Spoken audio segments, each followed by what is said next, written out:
And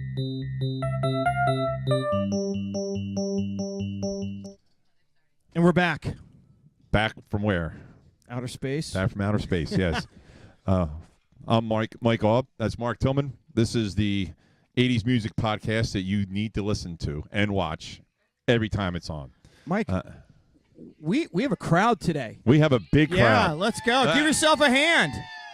Outstanding. Outstanding. We have okay, so it's mostly family. Who's kidding who? But we charged them $20 a piece. No, so that's good. Right. And we do have a special guest visiting all the way from Portland, Oregon. Portland, Oregon, yes. Yeah, so and we'll introduce her in a different segment. But Mike, a lot happened this week in music.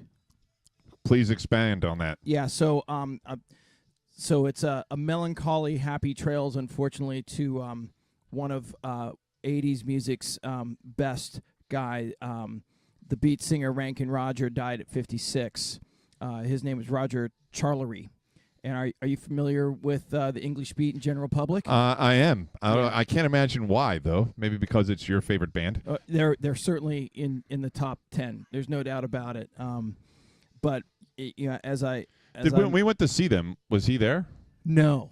So they sort of went their separate ways, and but are still, seem to be quite friendly with each other. Okay. But his stage presence was phenomenal relative to when you went to a show, the English Beat or General Public, and you watched them perform Rankin Roger. You just couldn't take your eyes off him. His energy level, his engagement, he certainly had the it factor when it came to, not just singing, but performing. Right. How long has it been since he's performed? Well, oddly enough, he just released another album earlier this year, so in January or February, and was supporting it as of last summer. So he certainly was engaged up until the very end. Oh, okay. So many happy trails to Roger, and his music will live on. So we're sad, but glad that he went out with a blaze of glory. Okay, so moving on. In April 7th, actually, in 1978, I know that's technically not the 80s, but we give ourselves a little bit of leeway here. The Police released Roxanne in the UK, and BBC Radio 1 refused to play it. Why did they not want to play it? I actually know the story, but I can't remember what it is. I've heard it. Well, it has to be something with the the actual what that song is about, right? Right, the red light thing. Yes. So the oldest profession and all that. But look, when the band toured in America, it caught on and became their first hit.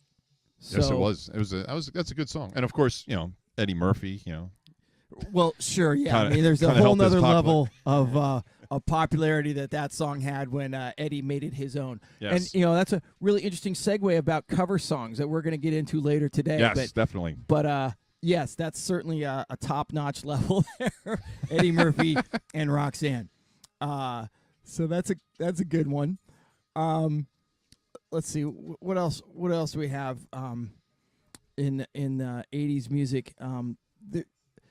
Are you familiar with the act?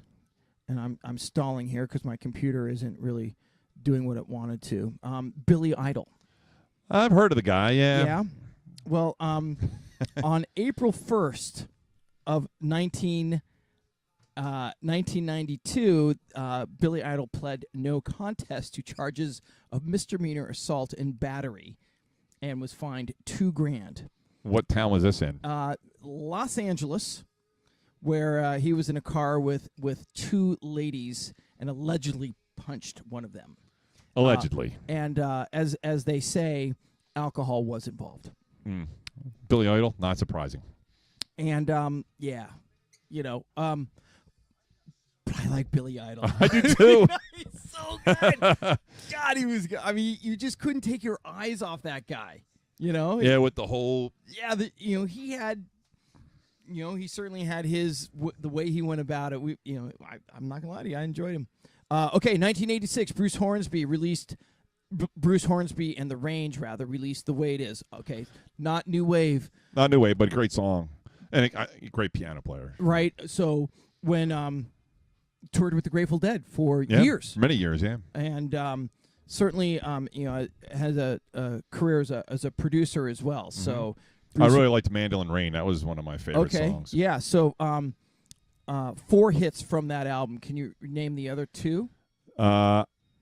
No, can I? What are the other 2? I don't remember. I'll have to look it up. We'll come back to that.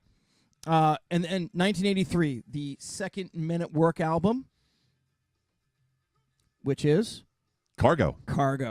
Was released also April 1st, 1983, and with a number of hits off that album, which My favorite, Go ahead. Dr. Heckle and Mr. Jive, my favorite Men at Work song. Awesome. I love that song.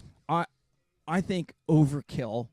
Overkill's a great song too. Yeah, is a brilliant song, and still one that when Colin Hay performs, he still does Overkill. And in fact, I saw recently on YouTube or Facebook or something, Instagram, where they performed that song with a choir. So his traveling band performed that with a choir. It was remarkable. Wow. So still getting it done. Colin Hay. Go see him at a theater near you. I want to see him. I saw him, as we talked about. I saw him, was it last year, and it was just him. Mm-hmm. And it was kind of interesting. He did a lot of storytelling and things like that. And he did do that song, but it was all acoustic, and I don't know, it lost something for me. I need a whole band on that song. Some songs that were they were really good, or he was really good, but that song needed the band behind it. Just my personal opinion. Yeah, I'll be. I'm in that camp that Men at Work still has listening pleasure for me. The Cargo, Business as Usual, those out, and then some of his early solo stuff I think is band-ish, right? So but I think that's his shtick now. The Scottish bard storyteller sort of thing. So. Well, I enjoyed it. It was very interesting. Some of the stuff that he was talking about was very hearing about his history and why he wrote certain songs. I thought it was very interesting. I just wasn't what I was expecting when I went there. Yep, fair enough. All right, I got 2 more for you. 1984, Marvin Gaye's funeral takes place in Los Angeles with Smokey Robinson, Stevie Wonder, Quincy Jones, and Berry Gordy attending. Wow. His demise was not one that was not pleasant. It's icky, and I'm not going to get into it in this podcast, but if you need to know how Marvin Gaye spent his final days, it's all out there and available for you to read about. So it's not something that one would hope on anybody, to be honest with you. And then lastly, 1978. Okay, again, not, but one of our favorites, Duran Duran played their first live gig in Birmingham, England, with singer Stephen Duffy. Now, we talked about Stephen Duffy earlier. Do you remember? I do not recall. Stephen Duffy was also known as Tintin. Oh, okay. The song "Kiss Me with Your Mouth" was a dance hall favorite. Okay. So there you go. Those are some interesting things for this first week in April that I thought was worth noting. Well, I think we'd be remiss. This is the first podcast we've done since the Rock and Roll Hall of Fame inductions. And certainly one of our new wave bands was inducted. The Cure. We will spend, I'm sure, very soon very long length of time talking about Robert Smith and the Cure. But I think it's definitely kudos to them. They were eligible many years ago. I think 2004 was when they were first eligible to be inducted, and I think they were only nominated one other time. 2012, I believe, was the only time they were nominated, and besides this year, and they finally got in and were entered the hall this week, inducted by Roger Taylor and Simon Le Bon. There you go. So, I mean, when you talk about a band who is an icon relative to that style of music, and certainly the musicianship as well of what they accomplished over all their albums. I think is puts them sort of ahead above some of their contemporaries. Yeah, I would put them on the Mount Rushmore of new wave bands. I would think. I think certainly of the British new wave. Yeah. Well, so one of the things that we'll do, we'll get one of those Cure playlists put together and get that uploaded onto the website as well. So looking forward to some of those songs. We have a question from the audience.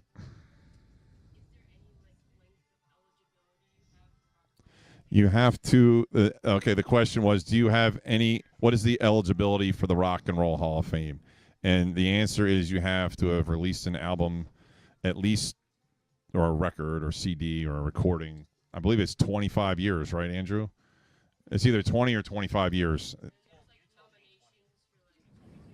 Okay, it's probably then you're. I'm probably. I don't know. It's either 20 or 25 years. Yeah, 20 from your first release. Yes.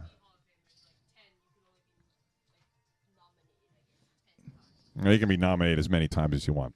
So it's not like the baseball Hall of Fame where you have to get a certain amount of votes. I mean, it's just whoever nominates. And now they've actually started doing all. So it's not like the baseball Hall of Fame where you have to get a certain percentage of votes to still be on the ballot. It's now partially based on the fan voting where the fans can pick who they want in. Somebody will nominate you, and then they have a list and people vote on it. And then, of course, the people in the hall, the board of the hall, elects. So. Mike, do you know anyone that's not in the Hall of Fame right now that you think is a glaring omission? Oh, there's tons of them. I mean, just in the genre that we talk about, certainly Duran Duran would be tops on the list, in my opinion. I would think Depeche Mode. I'm sure there's others I'm not thinking about. I haven't really done a deep dive into that space, but I would guess that a lot of these bands that are sort of meaningful to us have potentially are overlooked. So with the Cure getting in, maybe they will be a trailblazer for other artists that probably maybe have not gotten the recognition they've deserved. Pet Shop Boys, another one. There's another. I mean, yes, you could argue that they're not rock and roll, but you could argue a lot of people that are in the Rock and Roll Hall of Fame are not rock and roll. I mean, you can talk about Public Enemy. As much as I love the Beastie Boys, I don't necessarily think that they're rock and roll. They're more rap. You could argue people like Michael Jackson shouldn't be in there. I mean, or Madonna. I mean, they're extremely popular, great acts, but rock and roll, I don't know. I think that's pushing the envelope a little bit. Run DMC, same thing. Although the whole Aerosmith thing, I think, kind of vaulted them into a different spectrum. Yeah, fair enough. But so that's. How about you? What do you know any bands that like that should be in or shouldn't be in? Or yeah, no, I haven't. As I mentioned, I haven't really looked at it as closely as I could. But I'm wondering if the definition has been broadened to the point where the name Rock and Roll Hall of Fame is no longer relevant. It's more like Music Performer Hall of Fame or Stadium Rock Hall of Fame, or who sold the most album Hall of Fame, something along those lines, right. Because the definition's too broad, as you rightly highlight, and I like those acts that you mentioned, but I would never call them rock and rollers. Agreed. So, well, there you go. We agree. All right, so Mike, we're going to come back in a little bit with our favorite segment, beer of the week, coming up next. Beer of the week. We'll be right back. It's time for beer of the week, Mark. Beer of the week, yeah. We've gone way out of the area today. Well, not way, but certainly a long drive away. Is this the Yoopers? The Yoopers? The Yoopers. The Yoopers? It's close to that. So, Kalamazoo, Michigan. I've been there. Okay, tell me about Kalamazoo. I was like 10. I don't remember much. There's a baseball circumstance in Kalamazoo from memory. Am I Is it a movie? I don't know, man. Well, what's the reference then? I don't know. I thought there was a base like a tournament like before the Little League World Series was in Pennsylvania. It was in Kalamazoo. Hey, you're the baseball guy. You know, I may have made that. I could make that all up. Someone needs to email us and tell us if I'm, on the other side of the coin there. So, email us and let us know what the big thing is in Kalamazoo, Michigan, besides beer. And what's that email address again, Mike? It is MikeMarkMusic@gmail.com. Awesome. Well, so what's the beer this week? We have a look. We're here to talk about Larry Bell's Porter. Larry Bell. And Larry Bell. Not Rajah Bell. Larry Bell. No, or Bell Tire and Battery. Not or that either. David Bell. Bell's Porter. Right, why don't you read for us? Yeah. I can see that it's a robust I told porter. you I have glasses for you. Yeah, so. here. Let me put them on. Hold on. Oh, it's so much better. Thank you, Mike. See? Woohoo! Too late. No photos. All right, yeah. So Bell's robust. It'll be available on the podcast. This is number 2 for us. And what is your view? I like it. I think it's pretty smooth. It is robust. I think. I really like it. I mean, I like porters. I mean, you know that I'm a porter. I've really gotten into dark beers in the last couple of years, but this porter is really good. I'm pleasantly surprised. Not that I was thinking it was going to be bad, but it's if you look at the bottle, it's kind of plain. It's not like it doesn't have some crazy stuff on the bottle like some of the other beers that we drink have. It doesn't catch your eye at the liquor store, but man, it's good. So, do they have a description of it on the website? Oh yeah, we'll get to that. So for me, the Anchor Porter is the bar, right? That was in my estimation the first porter I ever had. That then says, okay, that seems to be what a porter should be, and this one's smoother. Yeah, it's certainly it has all the traits of a porter. It's got that malty, somewhat chocolatey flavor. Yeah, definitely there's a little chocolatey flavor to it. But it's easy drinking. So I'm really enjoying that. So what do they say about their porter on? It's what they say is that it's award-winning, number 1. So that's pretty always impressive. good. Bridges the gap between malty brown ales and heavily roasted stouts. Notes of chocolate, coffee, and roasted barley are offset with just a slight hop bitterness. Enjoy. This is the important part. Any time of the year. So I'll enjoy it today. I'm happy. Food pairings: savory blue cheese, smoked Gouda, barbecued meats and sausages, with sweets: coconut, peanut butter, chocolate, vanilla bean ice cream. Have you ever had that? And the eccentric way: coffee and chili, rubbed steaks, and salmon. I don't know, but I could go for some barbecue ribs or something and drink this. There's no doubt that this would be an outstanding compliment to a gastro pub sort of meal. Yeah. To enjoy anywhere. So go ahead, tell the rest of our listening public if they have a beer that they want us to. You have a beer you want us to try, or if you're a brewery who has beer that you want us to try it on the podcast and give our opinion, and they are honest opinions, I have to say.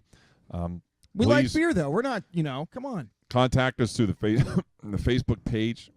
Email us at MikeMarkMusic@gmail. We try to answer the emails quickly. They've been pouring in lately. Yes, they have. We've had one. Shh, Mikey. 1,000. That's right. There you go.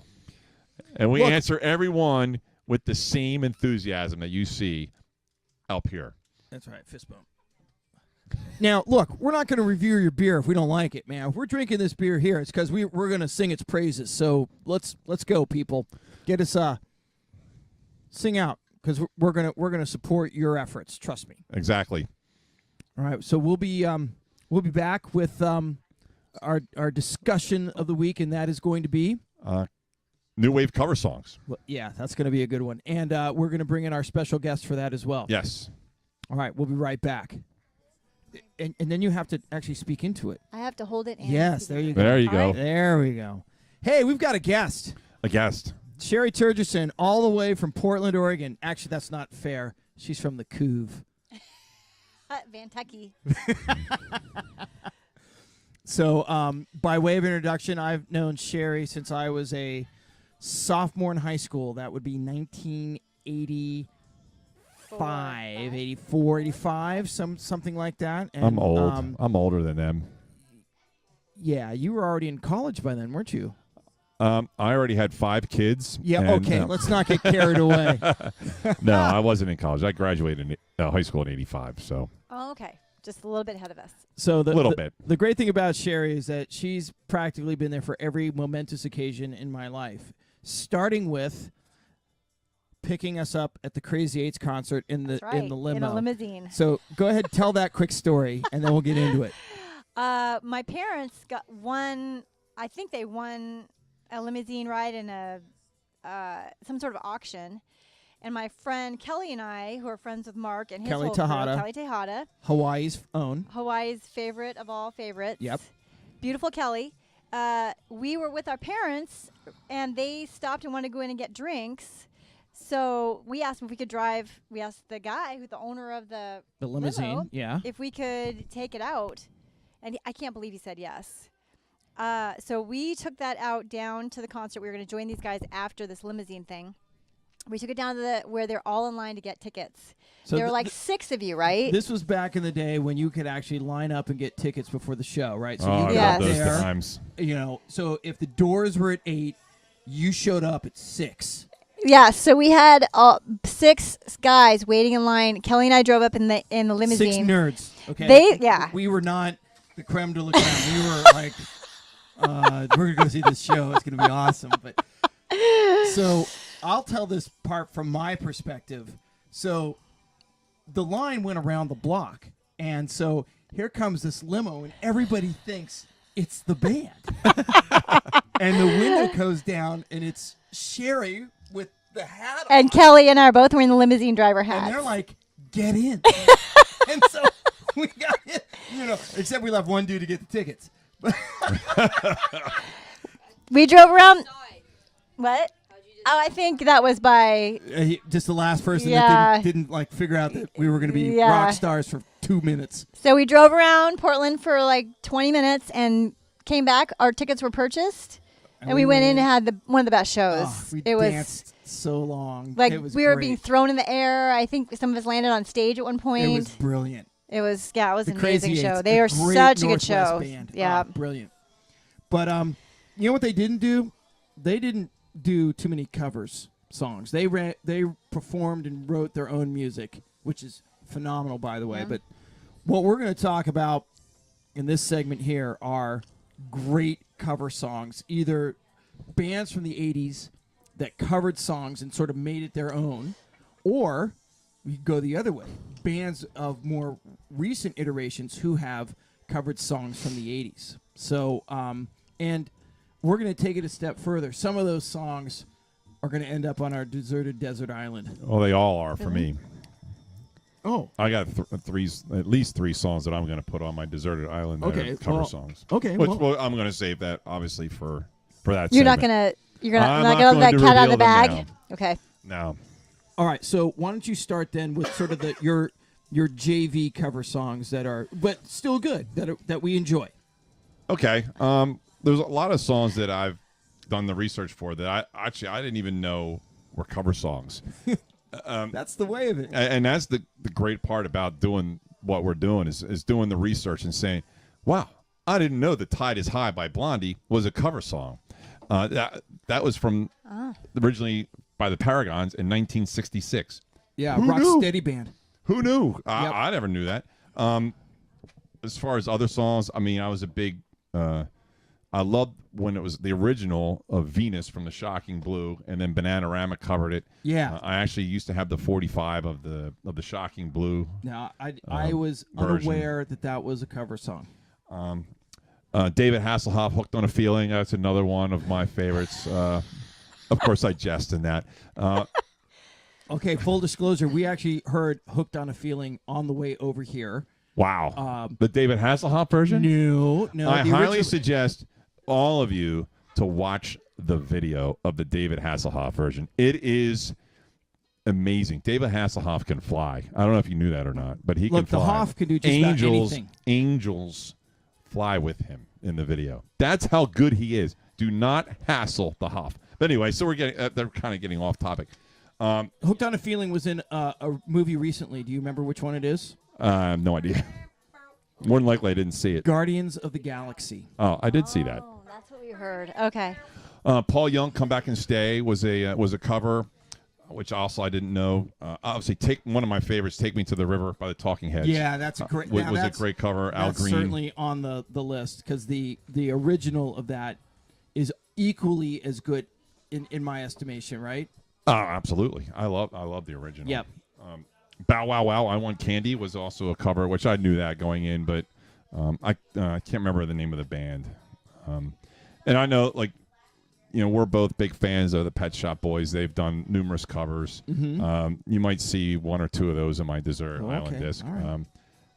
Certainly, They Might Be Giants, who we've talked about at length.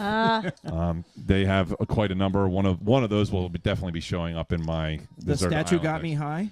No, that's not one of them. Palindrome Eye? And it's not Tub Thumping either. So. Oh, all right. Although I do like that version. Okay. Good. And if you ever, if you are watching or listening audience, if you've never watched Tonight.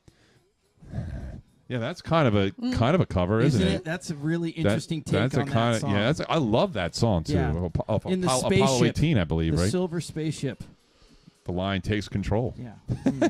But if you never heard of the AV Club project, where they make a list, and they've done it I think 7 or 8 times, where they make a list of 25 songs, and then they bring bands in the cover of the songs, and the first band in gets to pick from all 25 songs, and then as bands cover the songs, they cross the songs off the list. They Might Be Giants has gone in there twice. They've done Bills, Bills, Bills from Destiny's Child, which they now do live. Right. And they also do Tub Thumping from Chumbawamba, which they do not do live, although it's a great cover on the thing. But that's something that it's a really cool thing that they do there. And it's if you've never seen it, Google it, or it's on YouTube. Oh, it's a YouTube. It's not a YouTube okay. thing. There's some really strange stuff that goes on there. Guar, which is like a shock rock metal band, does some weird stuff. But so that's that. Come Back and Stay by Paul Young. That's a cover song. This is great stuff.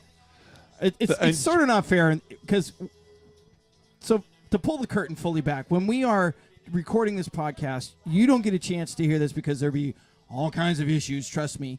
But we're listening to all these songs. I'm playing them on the computer through a Bluetooth speaker. So I threw Mike a curveball. Yeah. I just threw him a little They Might Be Giants. A couple others. Joan Jett had a couple good ones. I Love Rock and Roll was a cover song, which I really never knew. And Bad Reputation was certainly a cover song. And she's done a lot of covers. I think her version of Bad Reputation is badass. It's really badass. Such a great song. And of course, Shrek and Donkey kick ass in the movie, and Shrek, to that song. So that's what I love about it. So what about you guys? What do you guys have for cover songs? All right, so I'm going to put Sherry on the spot here. Do you know anything off the top of your head? Because in fairness to the Turge, they pulled me in early. Yeah, we have her. She's going to do her own Deserted Desert Island list, and it's phenomenal. Yes, it is.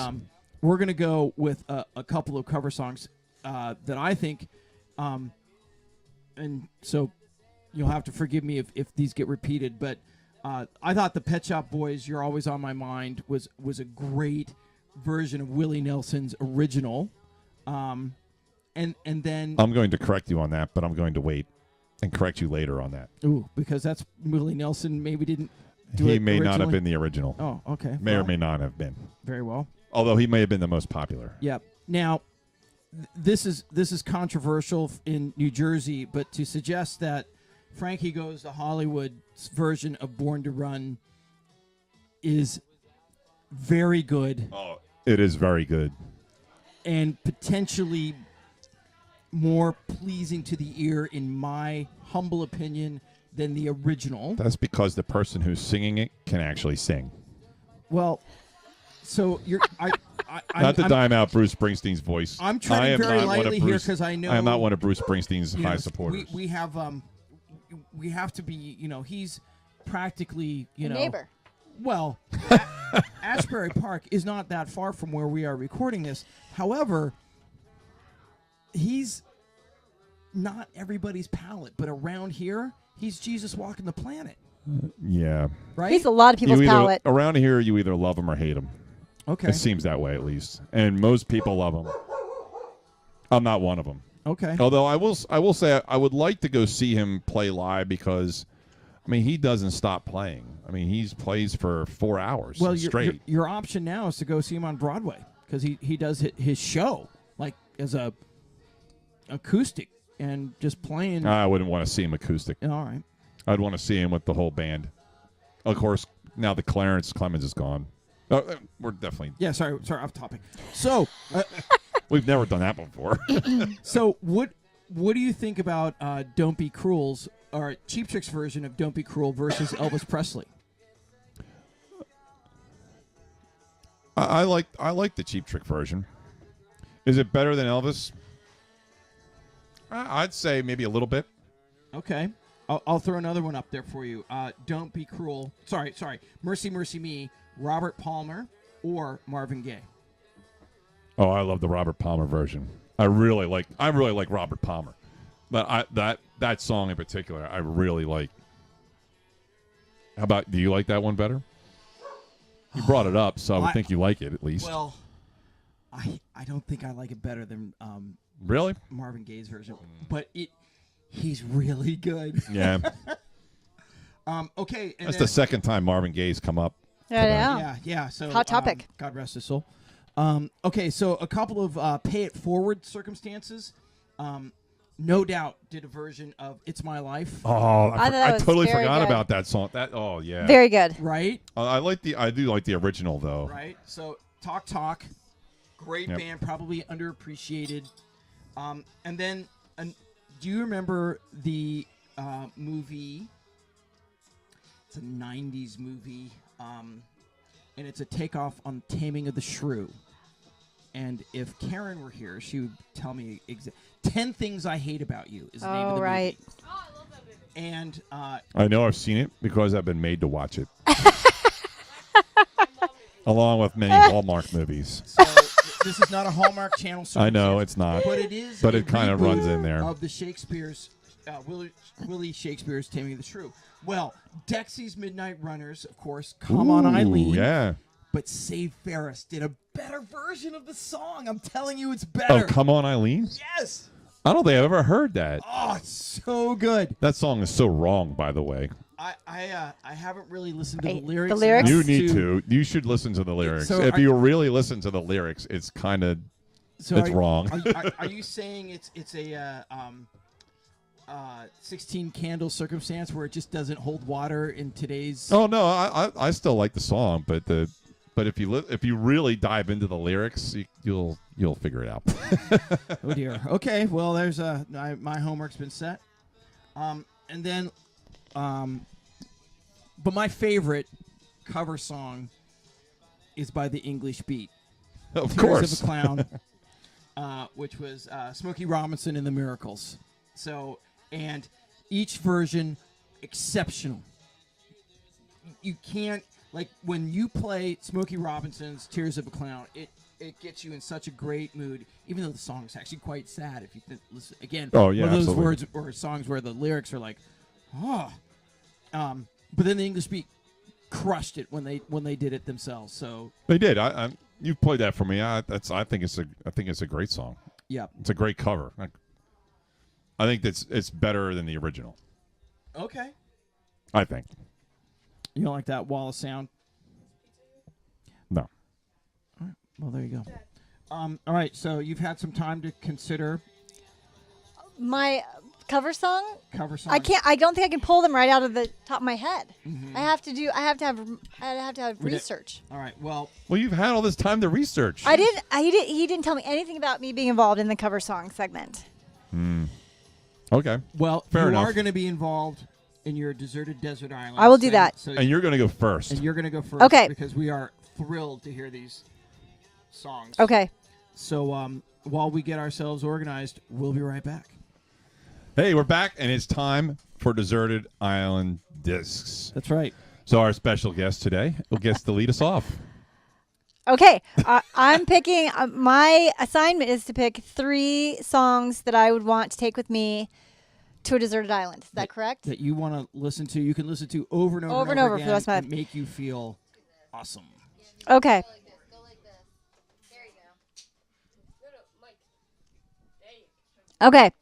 So I made my decisions today based on a very similar idea, which is these are my climbing songs. So these are usually I mountain bike a couple times a week, and I have to do about 2,000 feet of climbing regularly. And how long does that typically take you to do? About an hour. It's about an hour climb. 45 minutes, hour climb. Okay, so So you're going to listen to these 3 songs over and So over again? if I had to listen, that's 9 minutes. if I had to choose 3 songs that I would listen to over and over on a climb, which is about as terrifying to think about as being on a desert island for the rest of my life. There you go. No, that's Then outstanding. I like the way This you, is what yes. I would choose. Okay. Okay. And this is what I have chosen. Now, is there an order in which you want to listen to these songs if you had your choice? Yes. Okay, so what are you going with It's first? actually in order. I like that. Okay. So I would start. I would start with Waterboys, "The Hole of the Moon." And the reason I would start with that song is because it is, to me, a very uplifting song. And also the climb isn't bad right in the beginning. So it's nice just to get some off my mind that I'm going to be doing this major climb. And this Waterboys, I don't know if you guys know a lot about the Waterboys. I personally do not. They sure were Mark does. together for about 10 years. And then they're still playing, still recording now. And they're an 80s band. And Yes. British Irish, I believe, but most of their musicians are Scottish now, I think. So, anyway, I don't know what else to say about it. Do you know one more to say about this song So or the band? I'm familiar with the Waterboys. I mean, now that you mentioned the song, I have definitely heard it before. But I heard them because someone that was near and dear to me made me a mixtape in college and used a song from the Waterboys. Okay. And so they're Do you remember the song? yeah, we actually listened to it earlier. Oh, What yeah. was it? Do you remember? No. It has the lyric "whiskey and soda." Oh, and it's interesting too because they had this sort of, they called it, I think, the big sound, big music, the big music sort of genre, and Yep. they influenced another band that was going to be on this list, the Hot House Flowers, that I had to take off because I only have 3 songs. And I had to pick based It's on my not mountain easy. biking. No, it's yeah. not easy. The good news is that we can do this week in and week out, so we can continue to I could give you- bolster our list. Okay. So Well, but you're I'm out. under pressure for 3. So. I am. Yeah. All right. So yes. Okay, so then I would go directly from the Waterboys Mm-hmm. into that initial part of the climb, which would bring me to the Cult, She Sells Sanctuary. Oh, now that is a That sounds like a good climbing brass song. balls song. So It that is so song- good. I don't care where I am. If I'm grocery shopping and I hear that song, I need to leave the grocery store and And start go climbing? just dance in the Oh, okay. in the parking lot. Or I have to, like, driving, I have to open all my car windows and blast that song and listen to it. Yeah. It's probably one of my favorite songs of all time. 100% requires to be your amp. You have to turn it up to 11. That's right. I absolutely turned Because to if 11. we added an extra notch to it. That's right.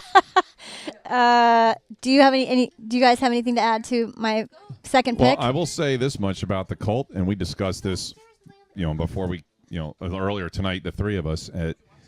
We definitely think the Cult should be in the Rock and Roll Hall of Fame. I do. I do think. I don't know if they made enough albums to get. I don't know what Oh, I think I don't so. think was holding them back, but I think they're amazing I don't think it's a question of albums. and inspiring and talented and They certainly had stage performance. I mean, absolutely. when you went and saw the Cult play, you had Your eyes were close on. your mouth because the performance was as good as the music. And I actually think they kind of cross genres too. I mean, even though I think a lot of people would consider them a new wave band, they really are a rock band. Yeah. And and some people would even consider them a borderline metal band, like more of a hard rock, maybe not metal, but more of a hard rock. I band. think they verge on metal. I wouldn't. I A lot of my metal. I'm a big metalhead, or was a big metalhead. I guess I still am, but a lot of my friends are huge cult fans because of the metal influence. because of that crossover. Yeah. Nah, this is a great song. I mean, Firewoman is another great song by the Cult. Love that right? song. I do. Yep. But his voice is so powerful. Oh, my. When you listen to the Cult, when I close my eyes, I hear Freddie Mercury. That's pretty strong. That's a Well- strong comparison there. I don't know if I get that, but That's what I hear when I listen to the Cult. So that's just Well, the performance aspect.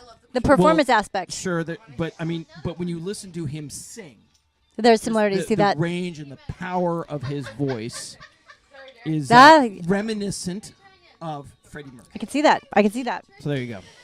Okay. So the top of my climb, I would have to play Jane's Addiction, Jane Says. At the top of my climb. so this Now, is during the hardest part of the climb. this is the very top when I'm just wrapping it up. I'm usually going a little bit slower because this is tough climbing, and I would play a song. Now I saw Jane's Addiction play when I was in college, and I was super excited to hear their Jane's Addiction song. They were playing in Cheney, Washington. Wait, not Pullman? Cheney. I went to Cheney, Central Washington. There's a Central okay. Washington University. Okay. Ooh, Is a in directional school. Cheney. And we were in a gymnasium or some kind of crazy situation in a gymnasium at the university. And everybody was screaming for Jane's Addiction to be played. And they basically told us to F off and would not play Jane's Addiction for us. Or Jane Says. Yeah. So we missed it. I missed that round. I still love Jane's Addiction. And I still love this song. Well, it's your island, and those are kick-ass songs. They So are. Those are Absolutely. Those are fantastic. I'm honored to be a part of this I give cast. it the thumbs up. Yeah, absolutely. What about 2 thumbs up? Well, okay. We both give it 2, so 4 thumbs up. Yeah. I would like to have- So, is this a Wayne's World circumstance? I made it so. I made it so. All right, so I'm gonna go next because Okay. Mike's version is quite varsity this week. So this week, Mike's Deserted Desert Island songs are actually all cover songs, and I couldn't get there. So I do have one cover song. Which is shocking, by that the way. is, in my estimation, a song I can listen to over and over again. It's a remake of a Jackson 5 song, "Never Can Say Goodbye" by the Cuminards. And if you've heard the Cuminard version, it is screaming 1980s with Absolutely, with yeah. a click track and the synth drums and all of it. But And it kind of is a little bit more of a beat to it than Yeah. the original. I mean, the original is kind of it's a little slower. I think the Cuminards version is much. It kind of flows better, I think. well, I have to admit that I had never heard the Jackson 5 version of that song. Really? And so when I was to have experienced the Cuminard version for 30 years, and then to go back only recently to hear the Jackson's version in the funky soul. And by the way, other people have done that song as well, and been more of a, Gloria Gaynor did a version of it. Barry White has a version of it as well. Oh, I didn't know that. You can imagine how sultry that one is. Yes, of course he is. But the Cuminards is the one that I like the best. So that's it hits all the right notes for me. It's certainly something I can listen to over and over again. So that's one. And then the next song I chose is Oblivious by Aztec Camera, which is was off the album High Land Hard Rain in 1983. And they were, a Scottish band, and Roddy Frame has been the consistent member of that. He, in a Steely Dan-esque, continues to shift his musicians in and out as it suits him. So, right. Not necessarily a major hit in the U.S. or the U.K., but a song that I think probably was underrated. Okay. So there you go. Oblivious, Aztec Camera. Your thoughts? I think that's a really pretty song. I enjoy it. I mean, I know we listened to it. We've listened to it before. I do like it. Good. It's not my favorite song of all time, but it's my island. It's your island, exactly. Okay, and then the last one is by a band called The Jam, and was not necessarily a band that I listened to in high school or college for that matter. I sort of stumbled upon them in my late 20s and was sort of disappointed. How did I miss them? And so this song's called A Town Called Malice.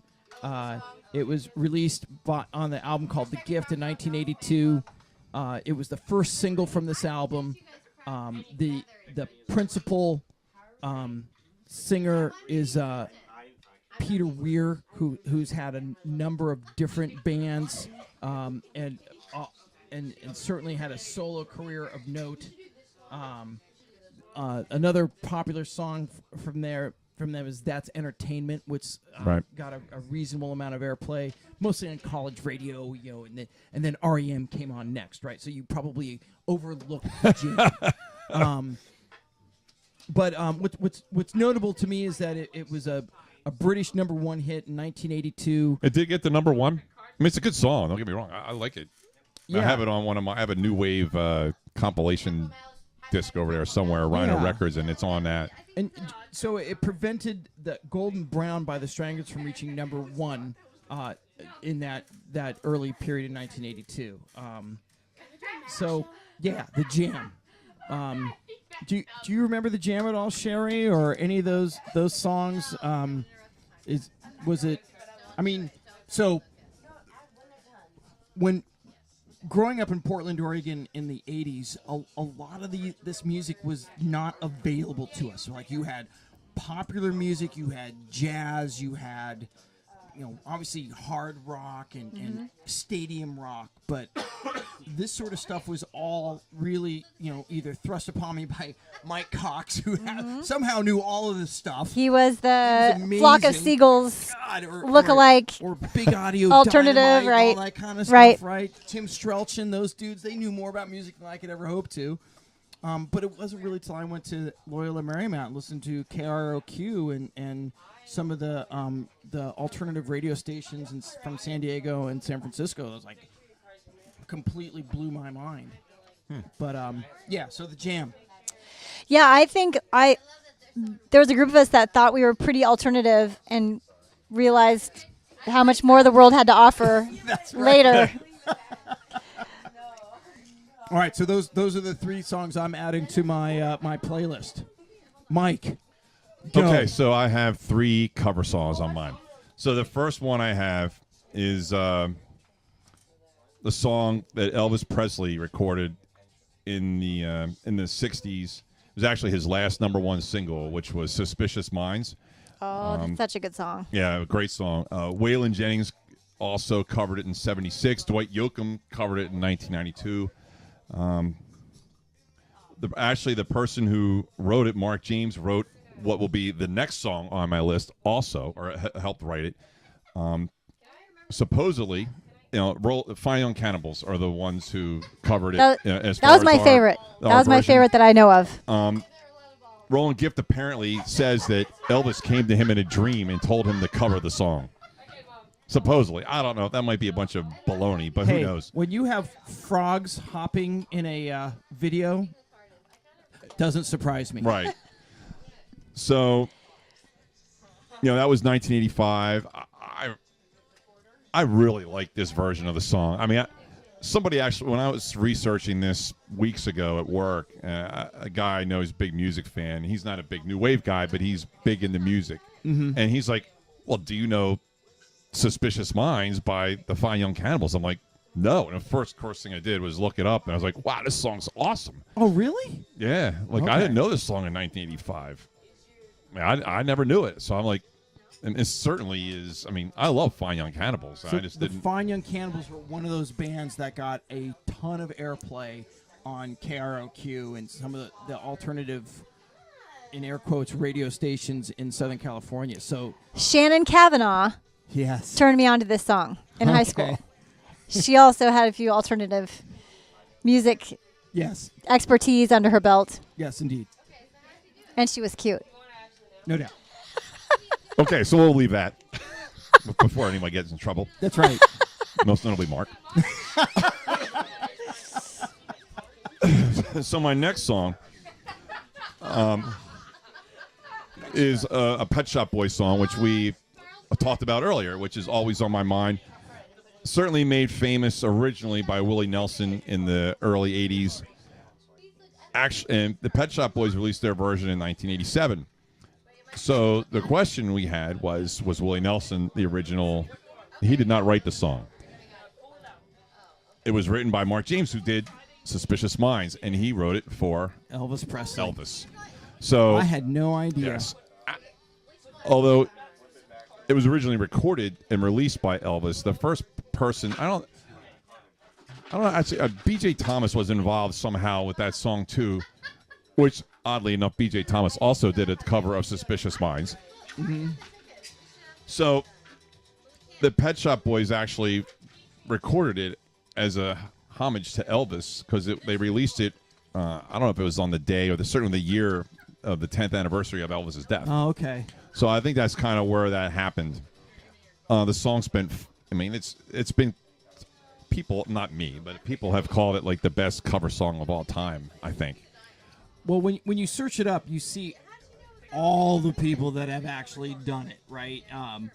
And it's the list is long and distinguished. Wow, it really is.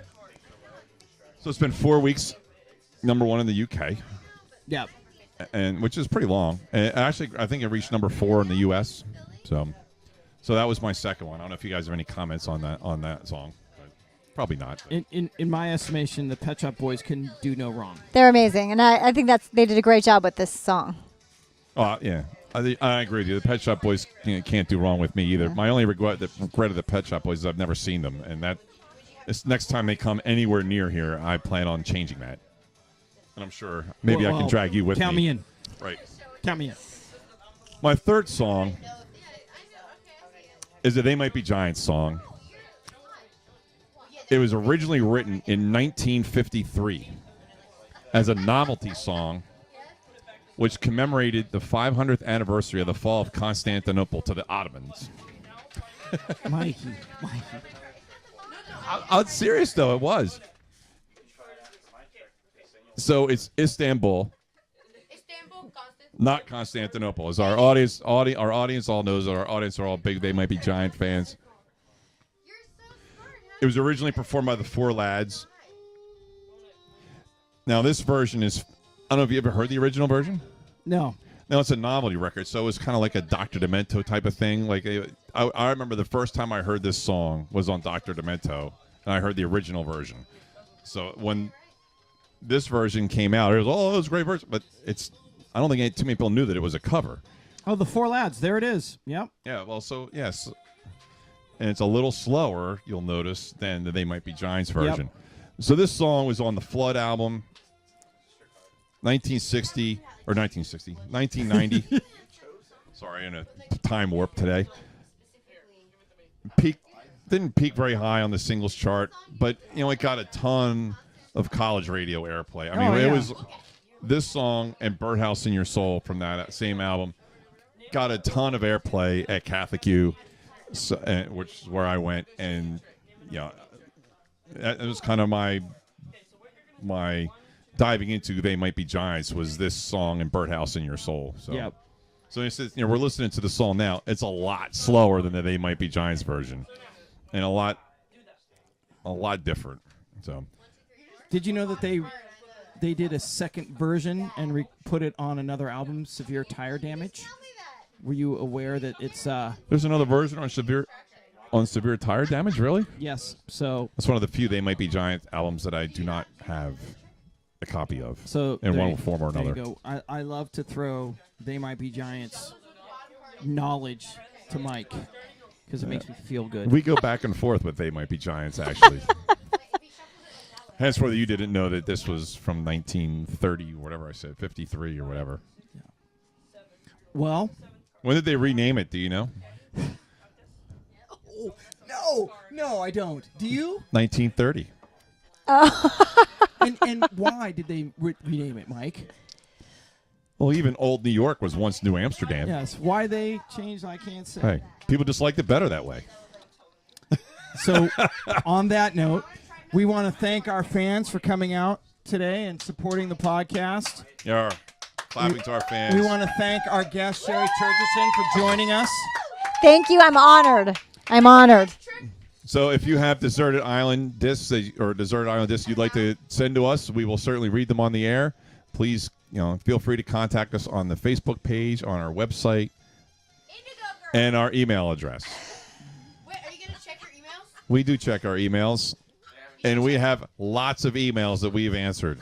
You should check your email. 1,000 emails we've checked. You should check your email right now. We will check our email very shortly. After we eat pizza. After we eat some pizza. So until next time, when we will talk about some other exciting 80s music topics. Like The Cure. So. Insert clapping sound. See you later. Was once New Amsterdam.